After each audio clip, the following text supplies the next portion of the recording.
On le disait il y a un instant, l'accord de sortie de crise en Libye ne devrait pas changer grand-chose à la situation du pays. Le document a été élaboré sous l'égide des Nations Unies. Il prévoit la création dans les 40 jours d'un gouvernement d'union nationale comprenant des membres des deux gouvernements qui se disputent le pouvoir depuis la chute de Mouammar Kadhafi. Les deux parlements qui coexistent à Tripoli et à Tobrouk deviendraient les deux chambres du même corps législatif. Mais ça, c'est si c'est signé, parce qu'on apprend que pour l'instant, ça n'est pas encore fait et qu'il y aurait des tensions. Roumiana Ugarczynska, bonjour. Vous êtes chargée de cours à l'Institut de criminologie de Paris et au Master d'intelligence économique de l'École internationale des sciences du traitement de l'information. Vous venez de publier avec Jean-Michel Carré La guerre du gaz et vous avez également coécrit un livre enquête sur le magistrat Rosario Priore sur les années Rosario Priore, un livre sur les années de règne de Mouammar Kadhafi.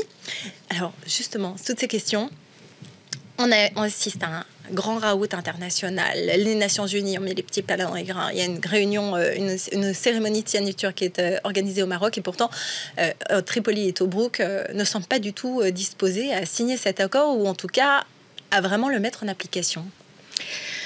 Ils ne veulent pas mettre en application ce qu'on leur propose, à savoir la constitution d'un gouvernement d'union dont ils contestent les noms, les personnalités. C'est surtout là-dessus que porte le désaccord.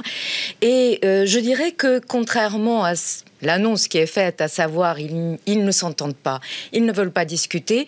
Bien au contraire, nous sommes très très près d'un accord politique puisque les présidents des deux parlements se sont rencontrés avant-hier à Malte pour la première fois depuis un an, pour la première fois depuis que la capitale Tripoli a été prise par la coalition pro-islamiste, telle qu'on l'appelle Fajr Libye, à l'aube de la Libye, et que le Parlement élu, la Chambre des représentants, a dû s'installer à Tobrouk. Pour la première fois depuis un an, les présidents des deux parlements se sont parlé, se sont rencontrés et ont dit « Nous avons décidé d'aplanir nos différends. Nous avons décidé de discuter, nous avons décidé d'aller vers une solution, vers un gouvernement, mais nous voulons en décider nous. » Ils rejettent donc la proposition, non pas d'accord politique ou d'entente nationale proposée par l'ONU, mais la constitution de ce gouvernement à cause de certaines personnalités qui ont été proposées.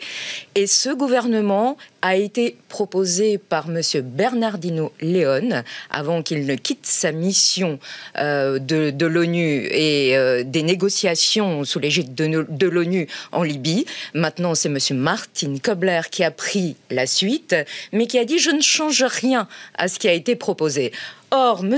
León a fait une sortie très discutée et très mystérieuse puisqu'on sait qu'il s'est vu offrir un poste très rémunérateur par les Émirats arabes unis et beaucoup craignent que ce gouvernement ne soit en quelque sorte une fois de plus, un gouvernement constitué par ceux qui souhaitent avancer leurs pions pour avoir une emprise sur la Libye, comme cela a été souvent le cas, y compris dans les décennies passées. Et il faut dire qu'en Libye, il y a de forts intérêts économiques en jeu.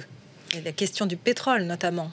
Il y a la question du pétrole, bien entendu, mais il y a aussi le fait que ce pays a une situation géostratégique qui est primordiale, que ce soit pour les puissances locales et régionales, que ce soit pour l'Égypte, que ce soit pour l'Algérie, que ce soit également de par son entrée vers le Sahel, puisqu'on sait que en bordure sud de l'État libyen, il y a une énorme zone d'instabilité dans le Sahel et qui est un enjeu de taille, non seulement pour le continent africain, mais également pour les grandes puissances, puisque la France a décidé de mettre en place dans ce sud libyen et dans ce Sahel une opération appelée Barkhane depuis plus d'un an.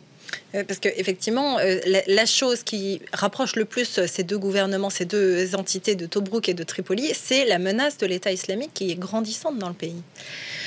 Ce qui rapproche les deux gouvernements, certes, c'est l'implantation d'éléments de Daesh. C'est également le fait que certaines factions islamistes, certains groupes armés islamistes radicaux, comme Ansar al-Sharia, se sont rapprochés de Daesh. Certains éléments de ces groupes islamistes ont même rejoint Daesh. Il y a eu une allégeance faite. Il y a un embryon de califat de l'État islamique en Libye. C'est ce qu'a tenté de combattre depuis plus d'un an, d'ailleurs, le général Khalifa Haftar, qui aujourd'hui est le commandant en chef des armées.